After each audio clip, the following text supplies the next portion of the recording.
আপনি কি জানেন জল কম পান করলে আমাদের ডায়াবেটিস অনিয়ন্ত্রিত হওয়ার সম্ভাবনা থাকে? আসলে কি হয়, আমরা যখন শরীরে জল কম ঢোকাই, মানে জল কম পান করি, শরীরে যখন জল শূন্যতা তৈরি হয়, ডিহাইড্রেশন তৈরি হয়, তখন শরীরে একটা হরমোন বেশি নিঃসৃত হয়, তার নাম হচ্ছে অ্যান্টি ডাইউরেটিক হরমোন। এই হরমোনটা হাইপোথ্যালামাসে তৈরি হয়ে পিটুইটারি গ্ল্যান্ডে এসে জমা হয়। পরে যখন আমাদের শরীরে ডিহাইড্রেশন হয়, হরমোনটা বেশি বেশি করে বেরোয় এবং আমাদের শরীরে জল ধরে রাখতে সাহায্য করে। এই হরমোনটার কাজ হচ্ছে কিডনিকে বলা, এই কিডনি তুমি জলটাকে বেশি করে ধরে রাখে, ইউরিন কম তৈরি করো, যাতে আমাদের শরীরে জল শূন্যতা কমে।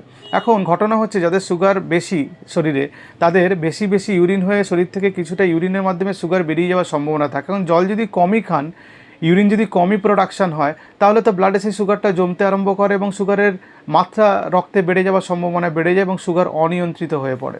সেই জন্য বলি জল বেশি করে খান। যদি আপনার কোনো অন্যান্য হেলথ কন্ডিশন না থাকে, তাহলে জল খেতে হবে যাতে সুগার কন্ট্রোলে